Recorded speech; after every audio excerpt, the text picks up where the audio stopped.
Minha gente, meu povo, boa noite, eita alegria, mais um dia aqui com você. Obrigado pelo carinho da audiência, tô muito feliz, hein? Ao vivo, nós já estamos no YouTube, no nosso canal, que é o Olhe nos Meus Olhos. Ei, psiu, olhe nos meus olhos. Ao vivo, hein, gente? Pela TV, canal 25.1 também, TV aberta para você de Fortaleza, região metropolitana, participar junto com a gente. Já no rádio, ao vivo também a partir de agora, nos 92.1 da Rádio Líder. Tá na Líder, tá ligado em Jesus e eu estou aqui, Renatinho, o seu amigo de todas as noites, mais uma vez recebendo os convidados que sempre prestigiam esse espaço, trazendo, além de mensagens que vão inspirar você, mensagens que preparam você para enfrentar os dilemas da vida, sendo você muito bem aconselhado por cada um que tem sentado aqui junto com a gente para trazer temas especiais. No programa de hoje, dessa sexta-feira, dia 4, encontro dos quatros aí, 4 do 4 hoje, não é? O mês de abril, mês especial, sexta-feira, finalzinho da semana, eu vou receber no programa de hoje um entrevistado muito especial. Me deu um presente aqui e esse presente faz muito sentido para a nossa cidade. Além de muitas habilidades e ser especialista no tema, esse livro aqui é dele, eu vou fazer a leitura da biografia, dar um foco aqui, ó, tema desse livro que eu acabo de receber de forma exclusiva até porque o material físico nas lojas de Fortaleza ainda não tem. Está vendendo na Amazon, mas eu já tenho na palma da minha mão aqui. Segurança Municipal.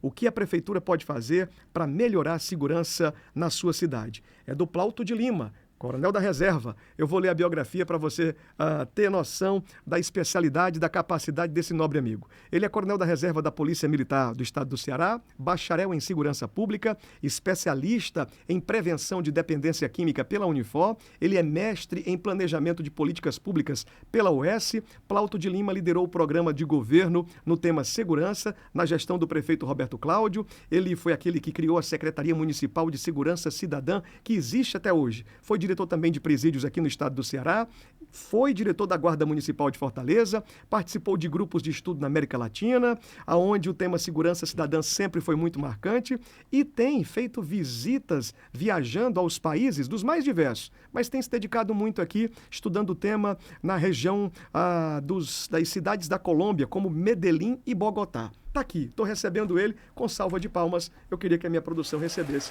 meu amigo Plauto de Lima. Seja bem-vindo, meu irmão. Obrigado, Satisfação receber. Eu agradeço, é um prazer estar aqui, Renatinho.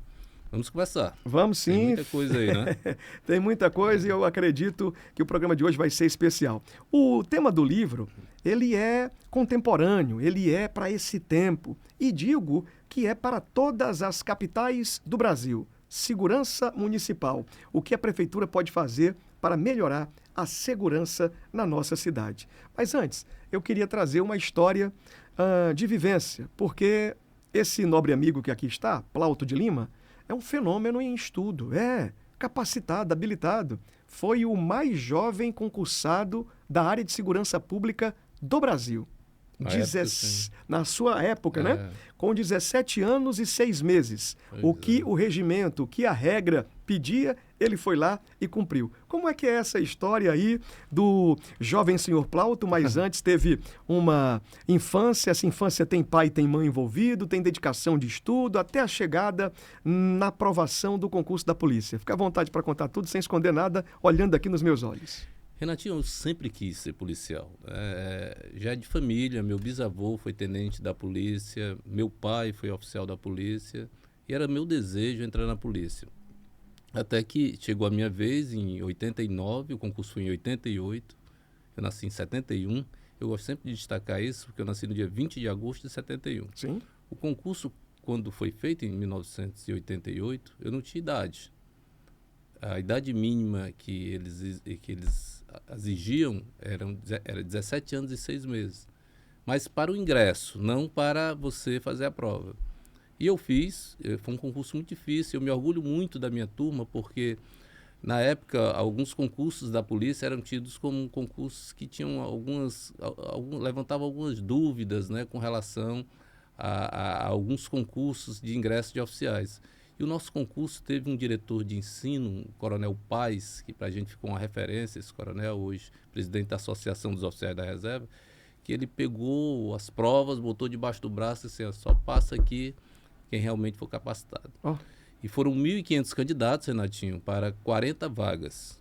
Passaram 52, todos os 52 foram aproveitados, porque outros passaram em outros concursos.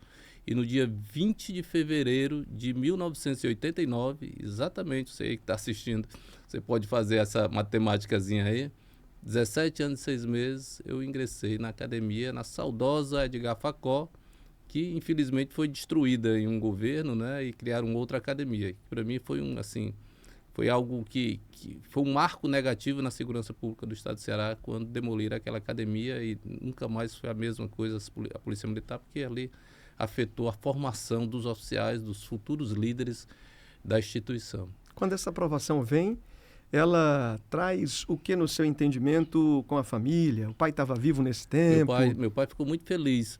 Agora, foi um período também muito difícil na minha vida, porque como jovem, né, eu cometi um erro gravíssimo, né, um erro precipitado, né? Na época namorava com uma garota e essa garota engravidou. Muito novo. Era um garoto, eu fui pai com 18 anos. Na minha vida tudo aconteceu muito cedo, viu, Renato? E essa menina engravidou, né, eu assumi minha filha, hoje minha filha é casada, eu tenho 2 netinhas belíssimas, a Lívia e a Giovana. Meu genro é uma pessoa maravilhosa, minha filha é uma pessoa fantástica, mas no início foi muito difícil, né? E você ultrapassar essas regras da vida e do tempo gera consequência. Aliás, tudo na sua vida, toda decisão na sua vida gera consequência boa ou ruim.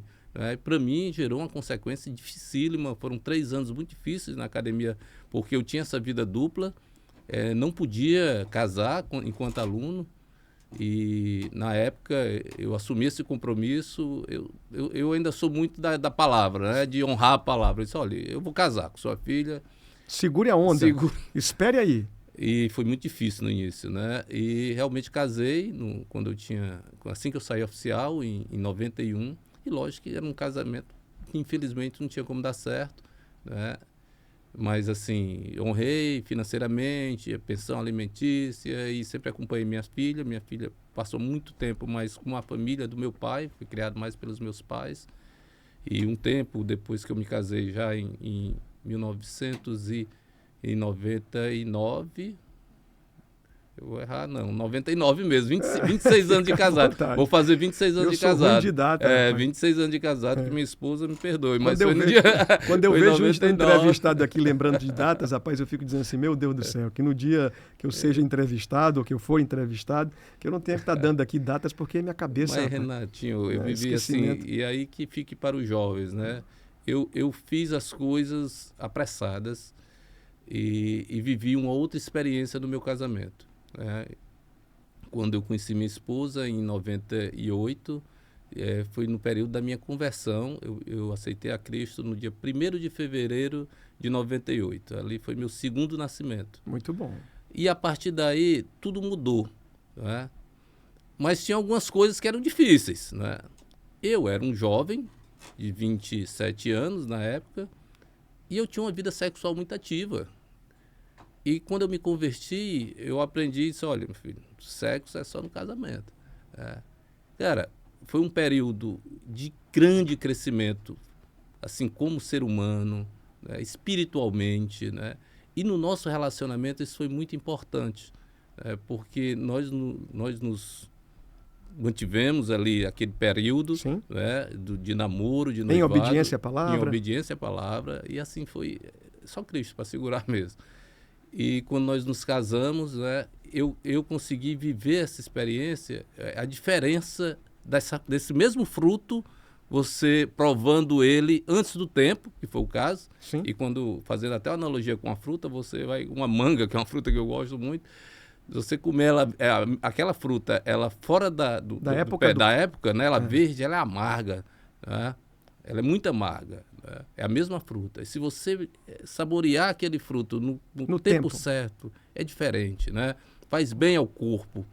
Você sente um prazer diferente diante daquele mesmo fruto, né? Só que no tempo certo. Isso quer dizer, quando o senhor fala fazendo essa analogia, está dizendo o seguinte: se obedece o propósito de Deus e o tempo de Deus, vai ser em paz, vai ser tranquilo, e a colheita é diferente. Total. Se queima a etapa, vai ter prejuízo, porque é uma lei de semeadura. Plantou, vai ter que colher, e todas as atitudes ou escolhas que o ser humano faz, ele vai ter que, daqui a pouco, assumir o compromisso dessas escolhas, né? Sim. E foi difícil, né? Mas, assim, esse outro momento foi um outro momento também da minha vida que assim, modificou tudo. Interessante. Até alguns comportamentos que eu tinha, Renatinho, por exemplo, eu era uma pessoa que gostava de ler, mas não lia muito, não. Assim, eu lia um livro no ano, não é? Eu era o tipo de aluno que, naqueles paradidáticos, eu não lia os paradidáticos, eu pegava o resumo com a colega, né? E, assim, eu não era muito, assim, para leitura e para escrita. Eu escrevia, mas, assim, não gostava. Cara, depois desse ano de 98, aconteceu algo para mim sobrenatural. O encontro com Cristo abriu o seu entendimento, a mente, potencializou os valores que estavam guardados, despertou você. Você passou agora a ter uma mentalidade de Cristo, obedecendo a palavra, e tudo que talvez fosse algo esquecido ou meio tímido dentro de você foi aflorado. Foi isso? Cara, foi um negócio assim para mim sobrenatural, porque me deu uma sede por leitura, né? Eu iniciei com a Bíblia. Bom, a Bíblia não é um livro, são 66 livros, né? Cara, eu comecei a devorar aqueles livros, eu queria aprender mais, e quando eu vi que a Bíblia, eu teria outros livros que eu poderia ler, que eu poderia aprender mais, e saí lendo. E aí eu criei o hábito da leitura, eu criei o hábito da escrita. Muito bom. Hoje eu não consigo andar sem um livro, né? Tanto que lá em casa tem uma biblioteca enorme. Meus filhos são loucos também por leitura. Muito bom. O mais novo, o Arthur, que hoje está na faculdade de Direito, está no 3º semestre da UFC, ele disse: papai, eu gosto de ler, hoje é o que mais lê lá em casa, porque eu via você aqui todo tempo lendo, a mamãe lendo, então... O modelo, né? Estava copiando. E aí é que está, né? Atitudes do pai. Às vezes o pai, ou a mãe, ou o responsável, às vezes não percebe que a atitude, né, ela marca mais. Muito forte. Né, e educa bem mais do que, às vezes, a palavra, o carão, chamar a atenção, ou até mesmo aconselhar. Não que isso não seja importante em determinados momentos. Faz parte, é necessário. Mas o exemplo arrasta, né? O exemplo arrasta. E foi sobrenatural isso para mim. Teve um ano, cara, que eu estava lendo tanto que eu chegava a ler 4 livros por mês. E aí a escrita começou e eu escrevi meu primeiro livro, acho que foi no ano de 99, chamava-se Recordações de um PM. Eu tinha completado 10 anos como policial militar e eu escrevi 10 histórias minhas de rua, de serviço de rua, fazendo analogias com fatos bíblicos. Foi muito interessante esse livro. Esse livro ele esgotou, né? Eu penso até em fazer uma reedição desse livro. Foi muito interessante esse livro, chamou muita atenção na época. As crianças que te acompanhavam nesse tempo da leitura e que você traz a reflexão do seu filho hoje, que tem 23 anos, esse é o que faz... Não, o de 23 está no ITA. Esse aí puxou a mãe. Esse é o mais inteligente. Aliás, os dois. Eu sempre digo que o mais novo é bem mais inteligente. São 3, rapaz, foi 3 presentes de Deus. Sabe, Deus foi muito bom comigo nessa área, porque...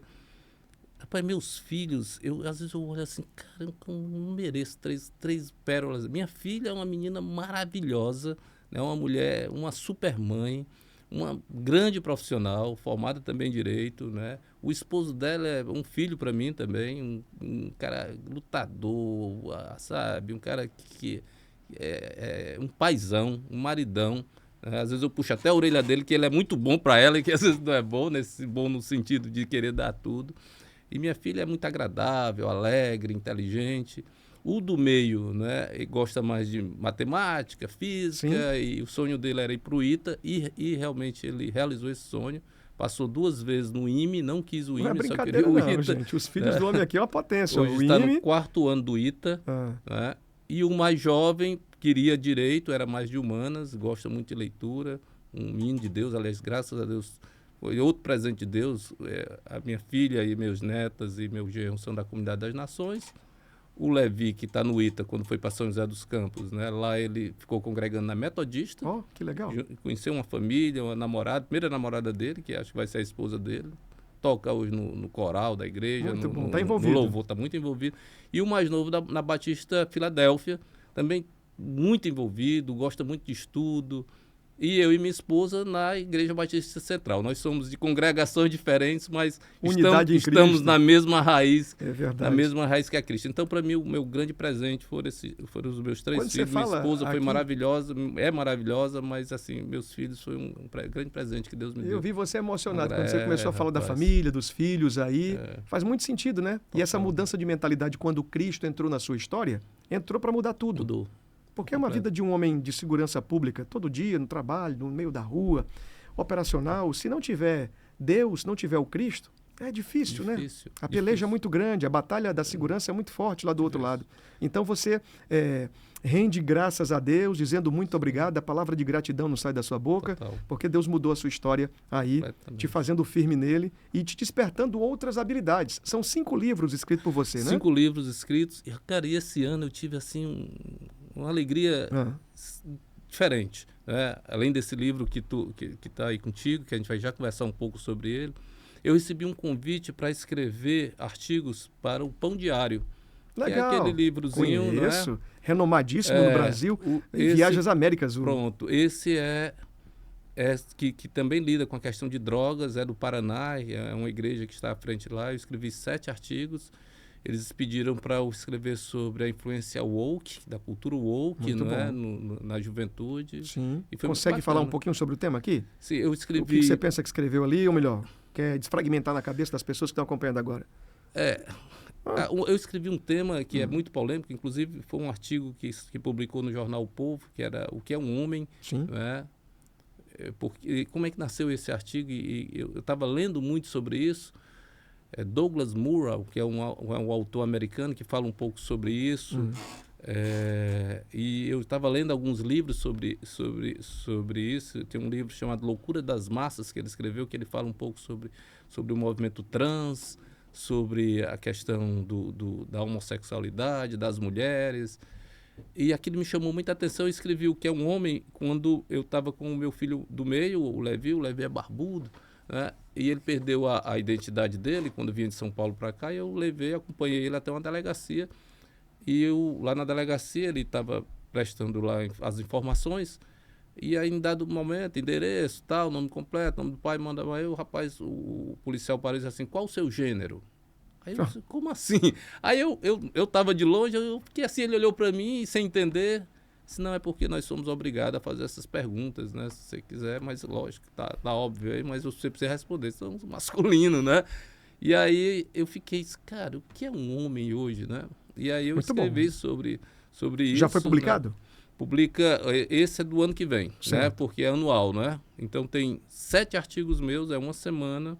Eu falo sobre isso, eu falo sobre o movimento trans, eu falo sobre mulheres, tudo nessa visão da cultura woke, não é? Eu sempre inicio o meu estilo de escrita para uns artigos que eu escrevo. Sim. E também para o Pão Diário. Eu sempre inicio com uma história que eu vivi, no caso essa do Levi, foi uma dessas, né? Que eu até brinco no final, porque minha filha disse para mim: papai, eu não vou ser tão rígido como o senhor com as minhas filhas. O que é que tu vai dizer quando ela estiver namorando? Eu só quero saber se ela está namorando com um homem, que a situação está muito difícil. Está difícil. Isso filha, mas infelizmente essa resposta não é mais tão simples hoje, porque ninguém sabe mais tem um padrão, né? Como se define, não é? Diante de todas essas loucuras, né? Que o Murrow até fala, que diz que é a loucura das massas mesmo, né? Então isso gera crises pessoais, gera crises de respeito, lógico que a gente tem que respeitar, sim, não é? Mas também tem que haver o respeito mútuo nisso aí, né? O que a gente percebe é que existe algumas imposições, até mesmo na gramática, né? Querendo mudar algumas flexões que não se cabe, só para ter uma afirmação. Então, eu acho isso complicado, perigoso, não é? Tem que haver o convívio, tem que haver o respeito, não é? Mas tem que ser um respeito mútuo. E também entender que a pessoa, quando nasce, ela nasce com a sua sexualidade definida. E aí a pessoa vai caminhando e aí tem as suas histórias de vida. Quem quiser saber mais vai ter que aguardar o calendário de 2026, quando for publicado lá pelo Pão Diário. Pra cá, sim, na hora, vou trazer, nós vamos bater esse papo. Eu tenho muita felicidade de receber o senhor aqui. Família abençoada, pensamento em Deus, a mente conservada no temor do Senhor, uma vida dedicada à segurança pública no estado do Ceará e ainda também Esse livro agora que chegou, dentre os outros 5 que o senhor, ou 4 que o senhor tem ali já pronto, escrito, esse aqui é tão atual que eu acredito que eu li aqui e até marquei alguns pontos. Eu posso ler o índice aqui com os temas que tem e posso perguntar para que você compartilhe com a gente algumas coisas que estão escritas aqui. Uhum. É como se eu estivesse lhe sabatinando pelos temas aqui. Ótimo. E vou lhe dar a oportunidade de pegar o livro em alguma vez aqui que você quiser e também folhear lendo. O certo é que eu queria fazer um convite a você que está acompanhando o nosso programa aqui, canal 25.1, TV aberta, você pode compartilhar para quem você quiser. Sexta-feira abençoada essa, eu estou vendo, você chegou mais cedo em casa, já fez a sua jantinha, está sentado aí bem à vontade com a família, né? Olha que coisa legal, está comendo uma uvinha, coisa boa, hein? Você que está em casa, você acompanhando agora via YouTube, aqui no nosso canal do YouTube. Se você não se inscreveu ainda, se inscreve, ativa as notificações, porque toda vez que você o vídeo for para o ar, um vídeo for anexado, vai chegar para você aí um informe dizendo vídeo novo, a transmissão está ao vivo, então se inscreva no nosso canal, olhe nos meus olhos. E eu vou ficar muito feliz aqui também quando você deixa um comentário e uma curtida, porque nos ajuda muito também a colocar em exponencialidade a nossa chegada aí para o maior número de pessoas, tá? Faz a sua parte. Já no rádio 92.1, na Rádio Líder, tá na Líder, tá ligado em Jesus. Segurança Municipal. O senhor também é especialista e dá atenção que eu quero tocar aqui é sobre a filantropia, o atendimento, quantos anos dedicado. O senhor tem uma causa que é uma bandeira de defesa, que é sobre as drogadições, não é? Como é que o senhor se sente aí com tanta responsabilidade de educar as crianças no tempo? Hoje eles já estão na universidade, se capacitando, se preparando, uma já formada, casamento estabelecido, mas durante todo esse tempo, a preocupação com esses temas que não são tão fáceis e nem todo mundo quer tocar. Por que o senhor despertou para poder cooperar, ajudando a vida de pessoas que estão presas nas drogas? Por que foi? De onde foi que veio o estalo? Pois é, quando eu era tenente da Polícia Militar, surgiu um programa nas polícias militares do Brasil chamado Programa Educacional de Resistência às Drogas e à Violência. Ficou conhecido pela sigla PROERD. E quando eu vi aquele programa, a forma como eles abordavam o tema droga, era para uma faixa etária de alunos até a 4ª série, ali já na pré-adolescência, eu achei muito interessante o conteúdo.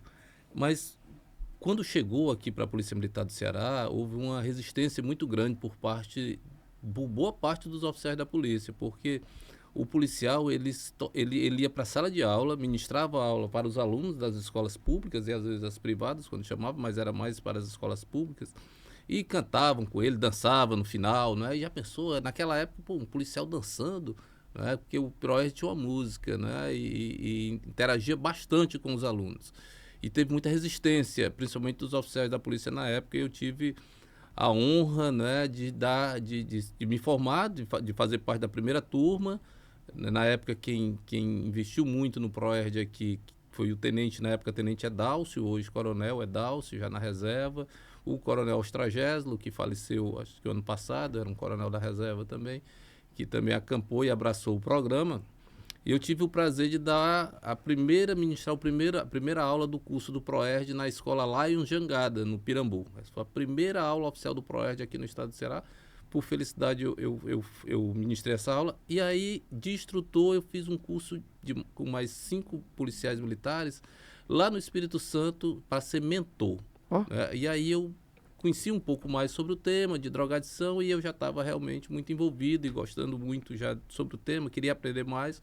O mentor, ele formava já os instrutores, eu vim aqui, formei alguns instrutores, cheguei a ser coordenador estadual do PROERD aqui no estado do Ceará, mas eu percebi que era pouco ainda, eu precisava aprender mais sobre isso. Foi quando surgiu a oportunidade de eu ingressar numa especialização sobre dependência química lá na Universidade de Fortaleza.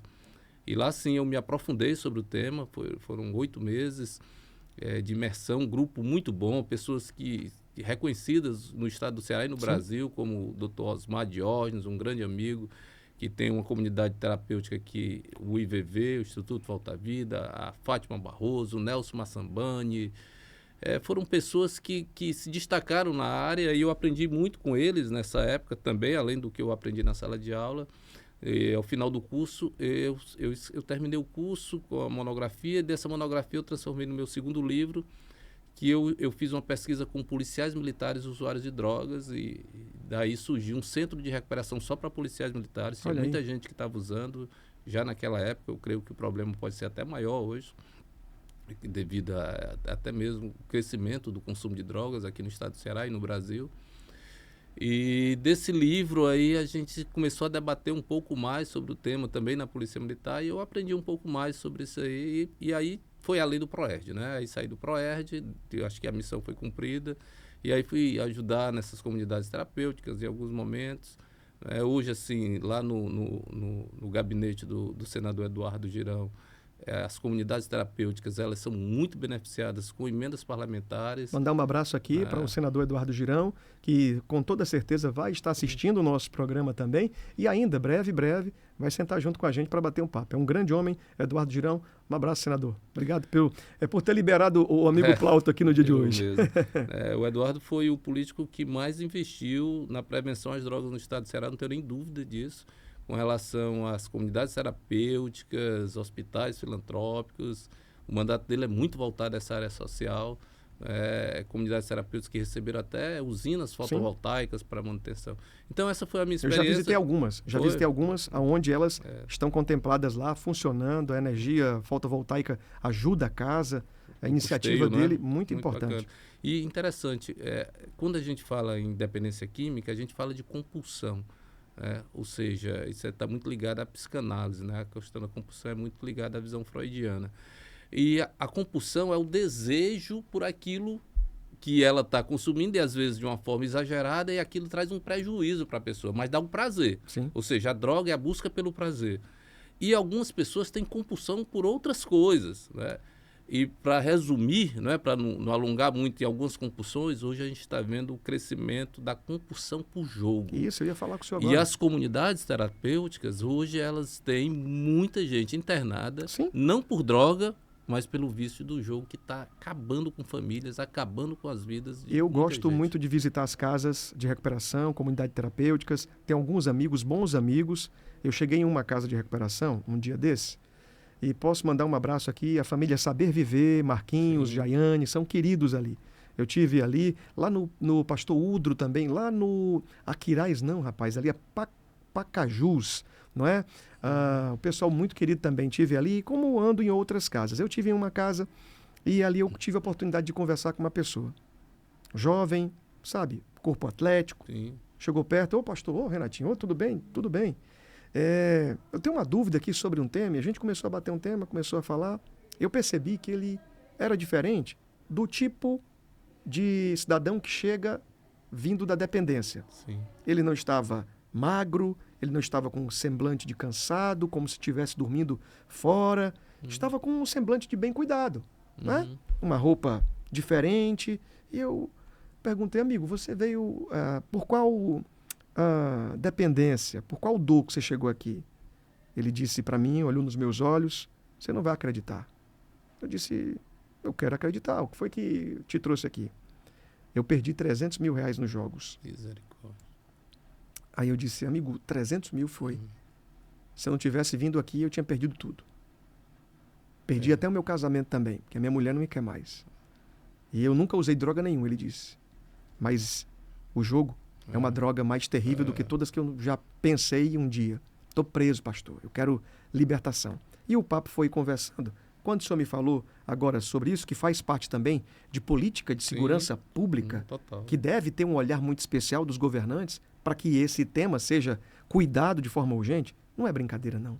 Tem muita gente sofrendo, são muitos temas. Eu vou dar a oportunidade de o senhor continuar falando sobre essa dor e a especialidade que você tem. Pois é, a questão do jogo é algo que parece-me que as pessoas ainda não despertaram tanto para esse problema, mas vai ser um problema, infelizmente, eu não queria ser aqui um portador de notícias ruins, mas infelizmente até mesmo pelo que está acontecendo hoje, vai ser um problema tão grave quanto a questão das drogas. Quem fala muito sobre esse tema é o André Rolim. O senhor conhece, né? Sim. Teve Roberto em Brasília. Lacerne também, Sim. muito bom sobre esse tema, né? E você pode convidar ele, ele fala sim. com muita propriedade também sobre esse tema, ele vive muito isso aí, essa questão dessa dependência por jogo. Esse olhar de um homem público, de segurança pública, cheio de certeza, que precisa defender, que precisa trabalhar em prol do povo ali, chora. Será que o coronel já chorou? Ah, sim. Cara, uma das coisas que mais me marcava na vida de rua, né, de viatura, cara, é quando eu ia para uma ocorrência e tinha que efetuar a prisão de alguém e o filho daquela pessoa, e para mim isso é um perigo quando as pessoas começam a rotular muitos outros. Isso é uma forma de desumanizar aquela pessoa e tratar de uma forma como se fosse um animal, um bicho. Isso faz muito na guerra. Na guerra, quando o soldado vai para a guerra, o militar vai para a guerra, o comandante trata de desumanizar o outro. Né? Aquele outro é um animal, ele sai matando as crianças e tal, não sei o quê, para ele, quando estiver no confronto, ele achar que não está travando um confronto com um ser humano como ele. Olha. Né? E isso no mundo do crime é da mesma forma. Só que quando eu ia para essas ocorrências e quando eu via, cara, aquelas crianças correndo e gritando assim, não leva o papai não, cara, a vontade que tinha era de tirar as algemas, né? E fazer com que aquele camarada que errou, né? Lógico que eu jamais fiz isso e jamais faria, mas cortava o coração. Sim. Né? Cortava o coração.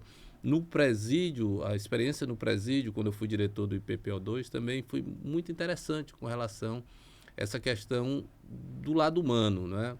Não que eu sempre dizia quando os pastores iam lá, eu disse, olha, pastor, se todos aqui que estão presos se converter, na época era o IPPO2 que eu era diretor, era um presídio de segurança máxima. Se todos lá embaixo se converter, isso aqui não vai deixar de ser um presídio. Não vai, que isso aqui vai ser uma igreja. Sempre pode ser um presídio que tenha pessoas convertidas, crentes, mas vai ser um presídio e todas as normas de segurança eu vou manter. Eu entendo, o Deus que eu sirvo é um Deus de justiça. Né? Justiça não quer dizer que é um Deus severo, não, Sim. mas é um Deus justo. Tem padrão, tem doutrina, tem obrigações. Então as normas devem ser cumpridas.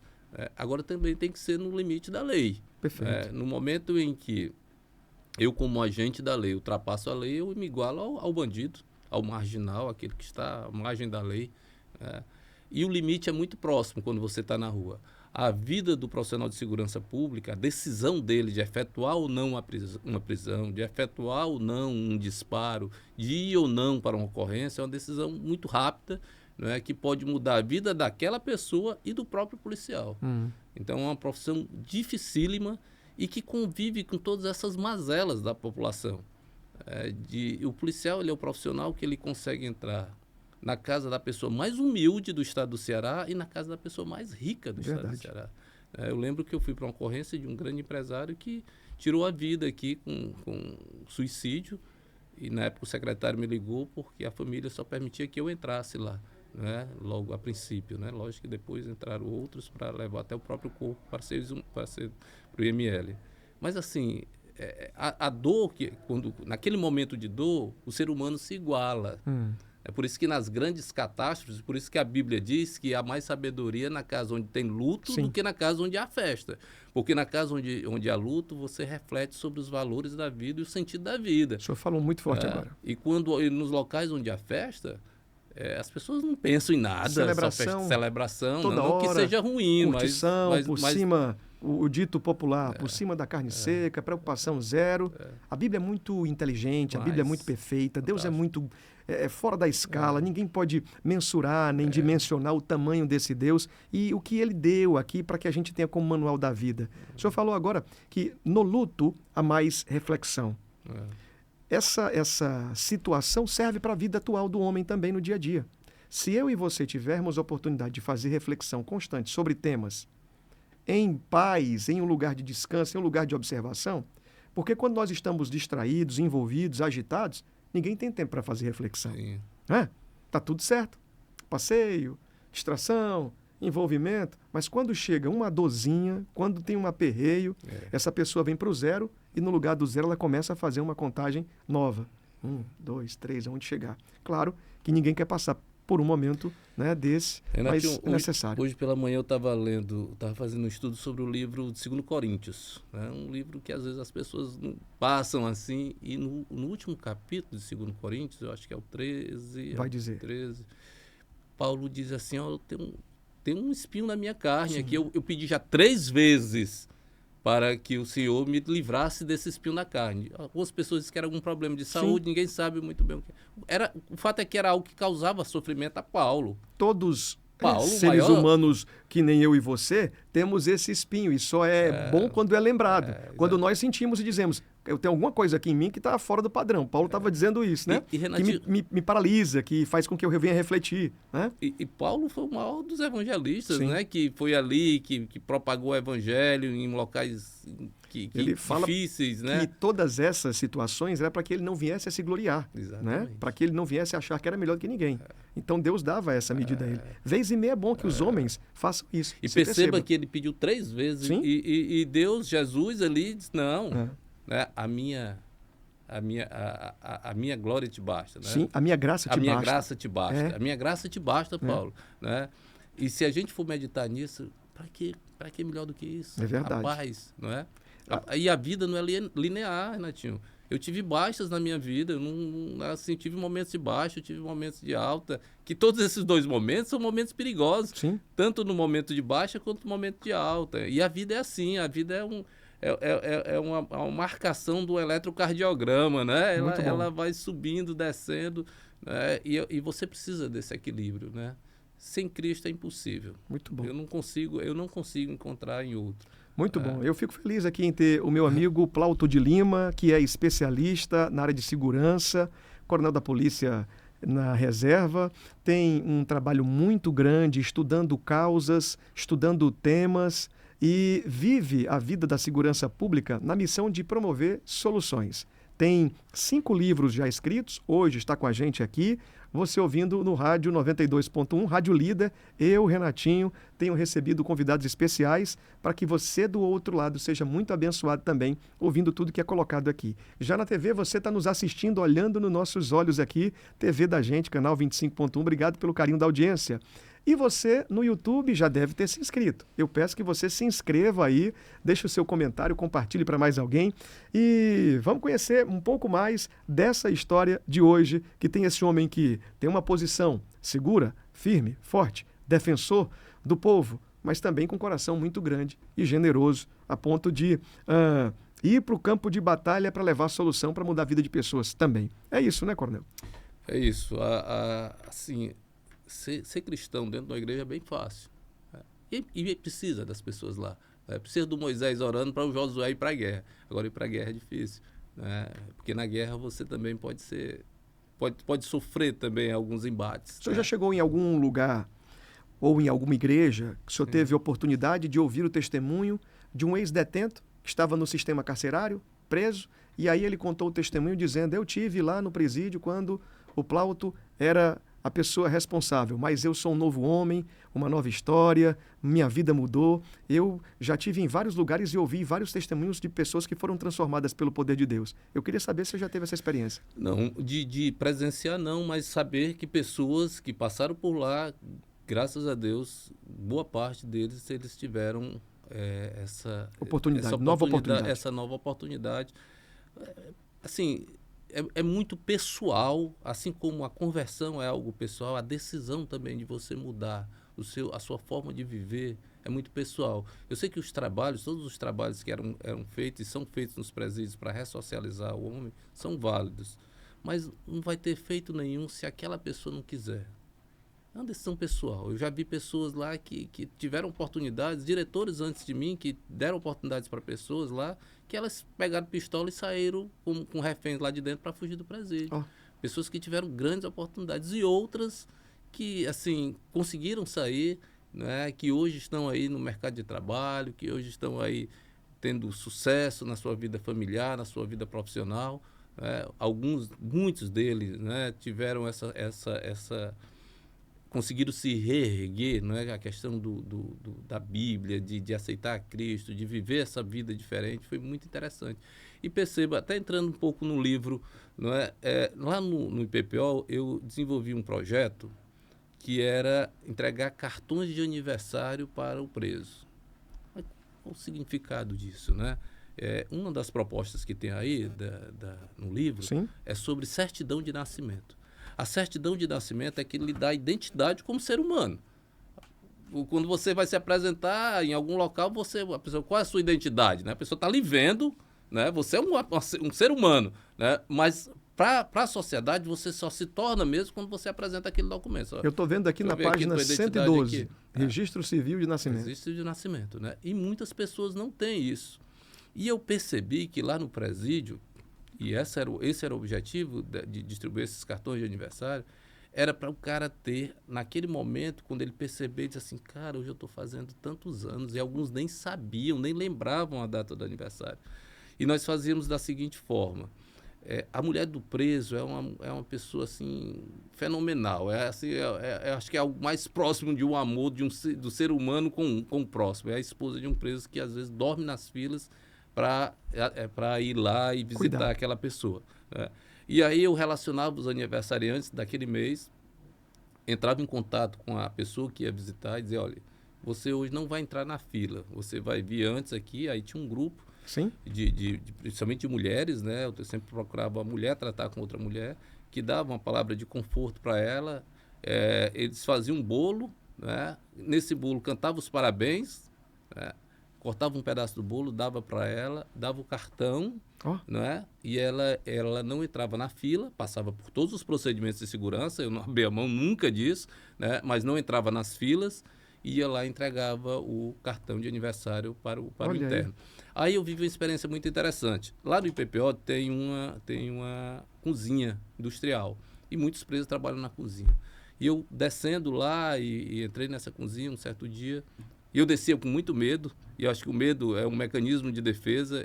Eu sempre pedi isso a Deus, eu jamais quero entrar nesse presídio sem sentir medo. Porque no dia que eu perder o medo, eu também deixo a minha segurança mais vulnerável, né? Então o medo não me protegia, né? Mas nesse dia eu fui surpreendido com um preso que estava cortando cortando uma carne com a faca, e aí ele empolgado, quando me viu, levantou a faca, diretor, vem aqui. Eu disse, pronto, aí lascou agora. O homem daquele armado era um homem grande. E quando eu cheguei próximo, ele me deu um abraço e disse assim, eu nunca recebi um cartão de aniversário. E ele começou a chorar, aquele homão, né? E disse assim, eu não sabia nem quando era o dia do meu aniversário, né? E a minha esposa entrou aqui com o bolo e esse cartão aqui de aniversário. Eu queria agradecer ao senhor. Eu não sei, nunca mais tive contato com essa pessoa. Ele certamente deve lembrar de mim.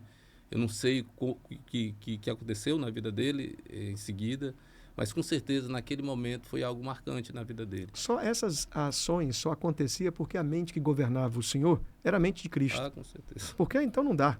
O homem não tem essa vontade, esse desejo. É por isso que o trabalho da igreja, o trabalho da palavra, muda, transforma e dá oportunidade. São vários e vários que tiveram a oportunidade de sair e encontraram em Deus, na palavra, no trabalho da filantropia, pedagógico da igreja, de receber, nesse acolhimento e de dar oportunidade. Tem muita gente que critica, muita gente que diz, não tem mais jeito, nunca mais vai ter jeito. Ora, mas se o Cristo vai aparecer em um episódio da Bíblia, onde a mulher estava condenada por todo mundo agora e todo mundo ia apedrejar aquela mulher. E aí agora está o Cristo lá dizendo que quem não tiver pecado, que lance a primeira pedra. Vez e meia, nós saímos da posição de seres humanos normais, racionais, e vamos para o campo onde o nosso senso de justiça é muito maior do que tudo. Quando Cristo é o Salvador de todos. Sim. O senhor pensa assim também? Sim. Eu estava lendo um livro esses dias, o livro chama-se Milênio. Ele fala do primeiro período, o primeiro milênio da humanidade e a influência do cristianismo nesse primeiro milênio. E ele falava, e todos aqui, boa parte das pessoas que estamos assistindo, deve ter tido contato sobre a história dos vikings. Sim. Os vikings eram aqueles povos nórdicos que viviam ali na Noruega, na Suécia, e eles eram extremamente violentos. Eles invadiam ali a Inglaterra e tem um seriado muito interessante no Netflix, que é Vikings, né, que trata sobre isso. E eles eram extremamente violentos, entravam nas igrejas, quebravam as igrejas e saqueavam as cidades.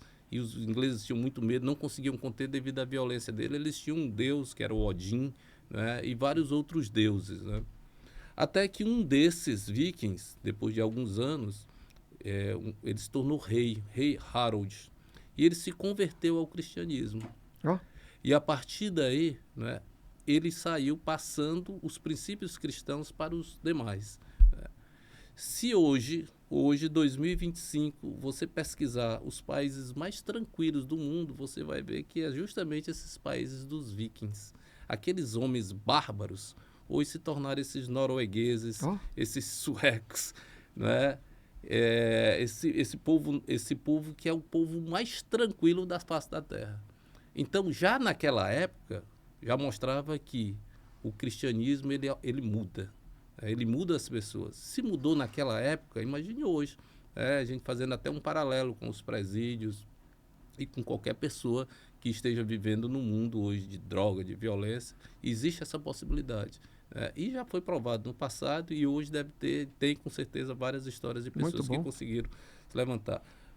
Para mim é uma das maiores atividades de ressocialização. Não tem como passar. Muito bom, muito bom.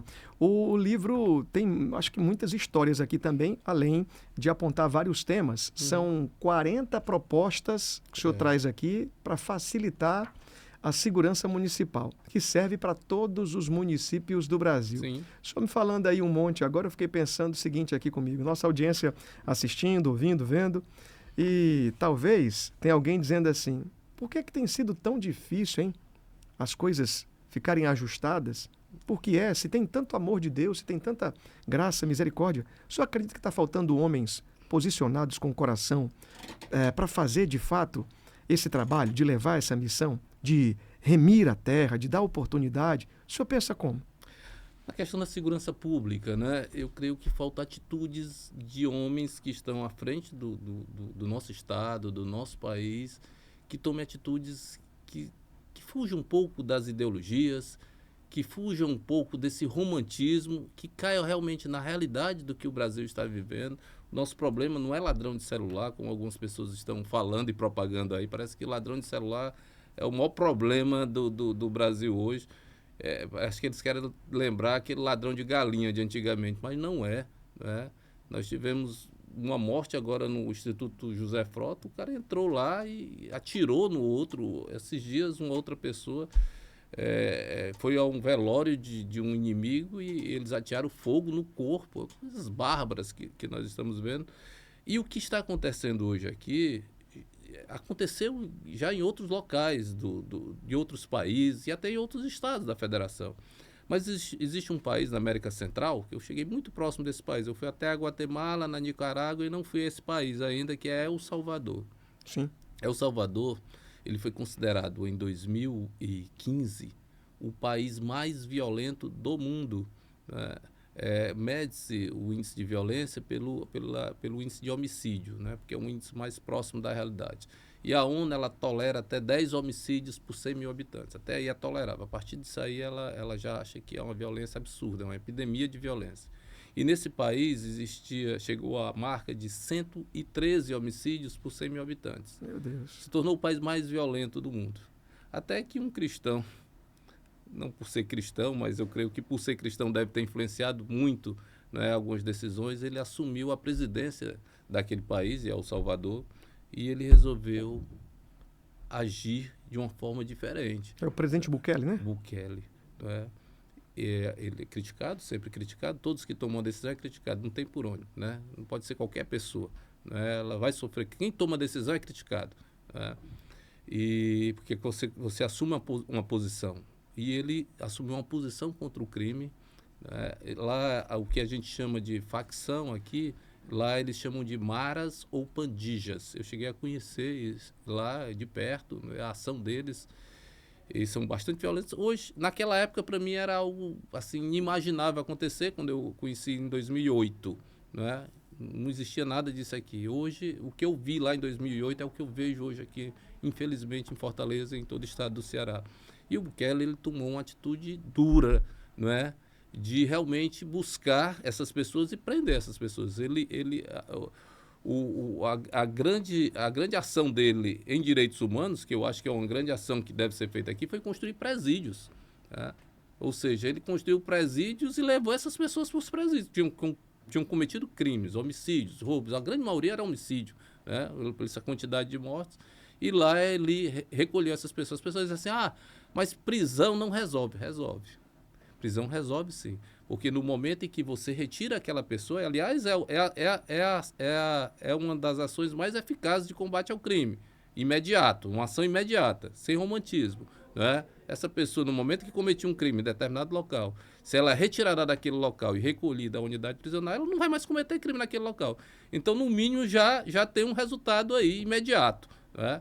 E ele levou para esses locais, todo o governo dele, e lá iniciou um processo também de ressocialização, não foi apenas de recolhimento. Resultado, hoje, em 2024, no ano passado, que foi os dados do ano anterior, El Salvador chegou à marca de 1,2 homicídios por 100 mil habitantes. Se tornou um dos países mais seguros do mundo. O Brasil, nós temos 22. Fortaleza tem 32 homicídios por 100 mil habitantes. Aliás, o estado do Ceará, Fortaleza tem bem mais, 40 homicídios por 100 mil habitantes. Caucaia deve ter bem mais, que é uma das regiões mais violentas aqui do estado do Ceará e do Brasil. E deu resultado. Ou seja, existe solução para o problema. Se não existisse, El Salvador não teria conseguido. Então, nós temos problemas semelhantes. Existem exemplos de localidades que viveram problemas semelhantes que nós estamos vivendo hoje, que conseguiram ter resposta. Mas está sendo muito radical, esse cara é muito extremista e tal. Então, pera lá. Nos anos 80, Nova York era extremamente violenta. Era uma cidade ali, uma das áreas mais famosas de Nova York, era o Central Park, as pessoas não conseguiam andar sem sofrer nenhum tipo de ameaça. Né? E entrou um prefeito, na época, o Rodolfo Giuliani, onde ele chamou um chefe de polícia chamado William Brenton, que iniciou um projeto no metrô de Nova York. E aí eu falo um pouco sobre essa ideia do William Brenton nesse livro também, que trabalhava muito na questão da sensação de segurança. Ele partia do seguinte princípio: se um local está em ordem, né, a tendência é que as pessoas também se comportem daquela forma.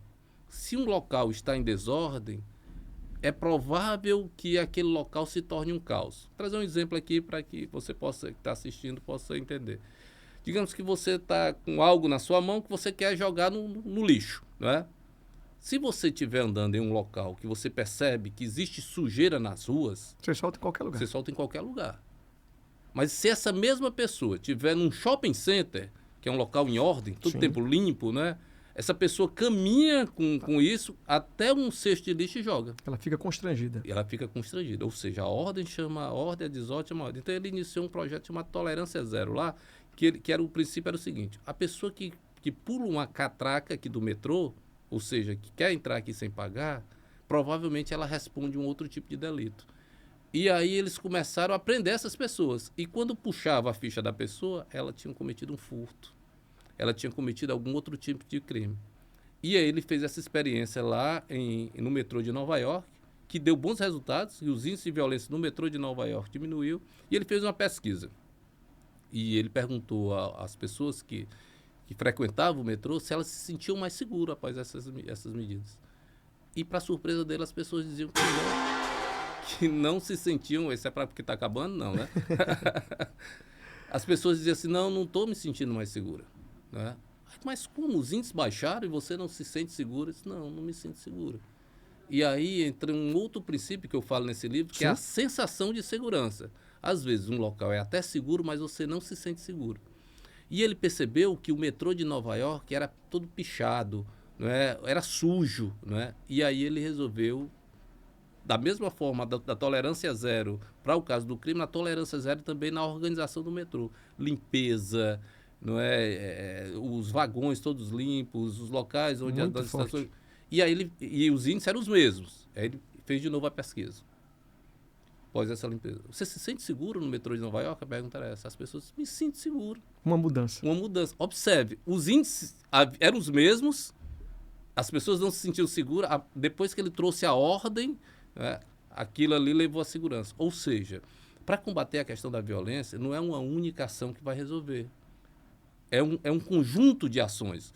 Algumas ações têm que ser mais duras. Mas se elas não seguirem de outras ações, e aí por isso que às vezes o discurso da área social ela cai no descrédito, né? Porque as pessoas também acham que só vai resolver na área social. Só se encher de escola profissionalizante, em tempo integral, isso é legal, é legal. O estado do Ceará aumentou muito nisso, mas os índices de violência não diminuíram. Então tem que ser um pool de ações, tem que ser várias ações em conjunto. E o problema é que alguns governos entram, querem deixar uma marca, fazem um bom programa, e o outro que entra, e aqui no Ceará falta até muita sabedoria, porque é o mesmo grupo político que vem há vários anos aqui no estado do Ceará. O cara entra, ele simplesmente descarta o projeto que existia e quer criar um outro. E aí não existe essa continuidade. E diante disso aí a gente está vendo aqui não só a questão da violência aumentando, como a sensação de insegurança, porque isso também está gerando toda uma desordem, não é? Um caos nas ruas e agora um avanço do crime, né? Elevando a sensação de insegurança da população. Pedir a Deus para que nos guarde, nos proteja e dê sabedoria aos homens que estão governando para utilizar das ferramentas da ciência, da sabedoria, não é? E de toda a ação que for precisa para que haja essa contenção também desses números de tantas barbáries que têm acontecido, né? É o nosso pedido. Né? São pessoas que estão perdendo a vida, famílias que estão ficando sem verdade. Seus entes. Nosso pedido aqui é para que exista, eu acredito também, sabe, Coronel Plauto, que nós precisamos fazer o chamamento para que o povo de Deus se una. Sim. Que haja uma reunião de fé, uma mobilização, porque existe muita separação entre igrejas, pensamentos, unidade, né? Não é? E tantas situações, sofre todo mundo, gente. Sofre o irmão da Assembleia de Deus Bela Vista, Madureira, Fortaleza, Montese, Batista, Universal, Igreja da Graça, sofre. Por que não se unir esse povo todo e levar uma condição de fé para existir um avivamento, uma mudança de mentalidade, uma cura a esse povo que está vivendo uma vida, na maioria das vezes, revoltado desde a sua infância. Revoltado lá na base. Alguma coisa aconteceu que deixou revoltado e aí a cabeça virou e só Deus para trazer para o lugar de volta. O nosso papo está tão bom, tão fluido assim, que eu nem sei quanto tempo está passando aqui. Quanto tempo a gente tem, Pedro? Faltando só 2 minutos? Não acredito, não.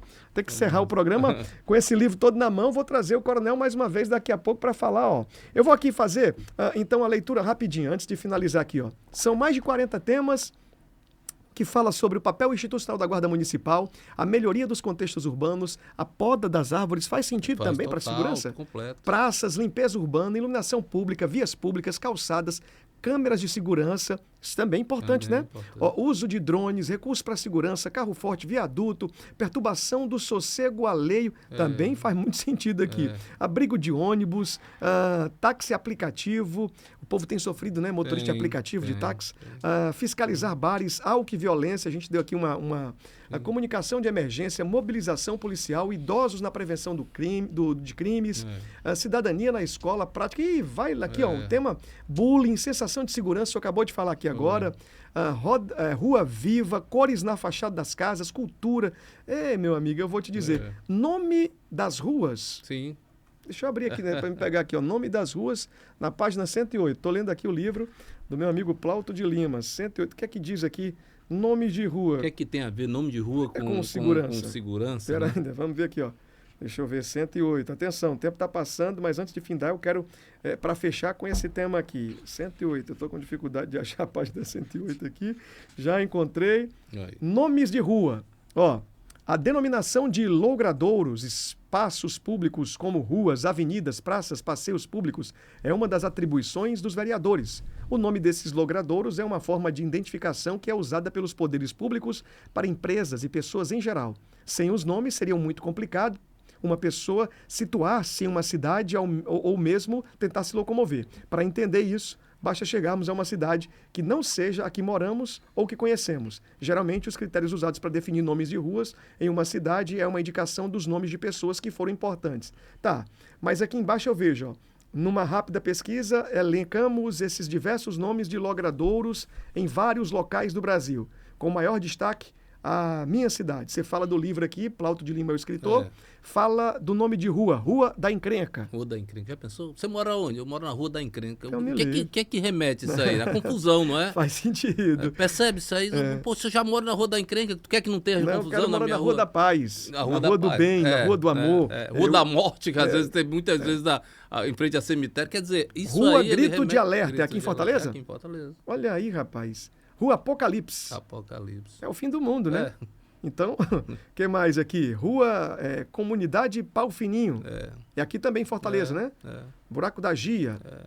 Comunidade Língua da Cobra. Rapaz, estou vendo aqui. Aonde mais aqui, ó? Rua do Corno, em São Luís do Maranhão.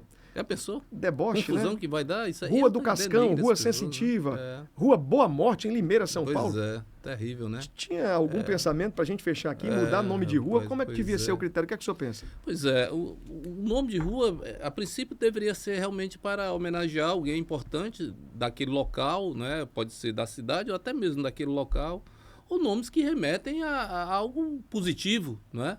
Porque não tem como você dizer que mora feliz na rua da amargura. Ou da rua da tristeza, da melancolia. Da rua da melancolia. Então isso gera até mesmo, além de algumas brincadeiras, né, que gera o bullying, né, isso pode levar à violência. Verdade. Né, a pequenas discussões, além de denegrir a imagem daquelas pessoas que estão naquele local. Com certeza não se sente bem, às vezes até tem vergonha de dizer o local onde mora. Você mora lá na Rua do Corno. Já pensou? É chato, não tem que...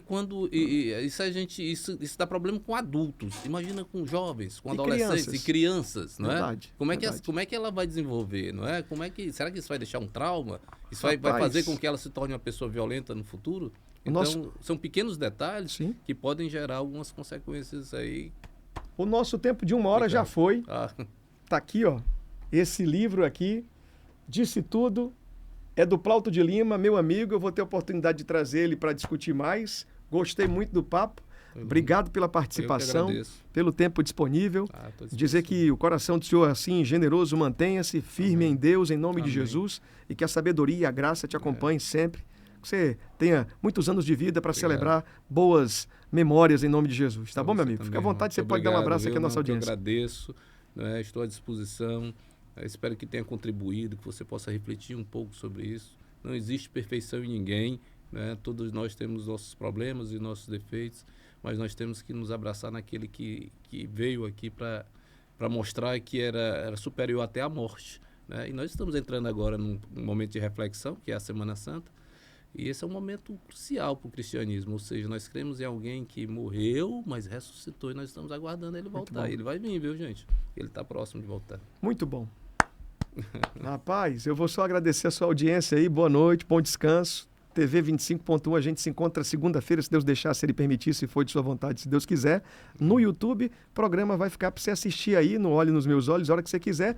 E no rádio, segunda-feira, estou de volta também na Rádio Líder 92.1. A você, o meu obrigado, desejando uma semana rica de bênção, de maravilha, de misericórdia e de favor de Deus. Um grande abraço, vem aí a oração direto do altar, com o propósito, os 21 dias, não é? Na campanha do jejum de Daniel, da Igreja Remidos em Cristo. Um abraço, gente. Tchau, tchau. Boa noite. Que o Senhor te abençoe.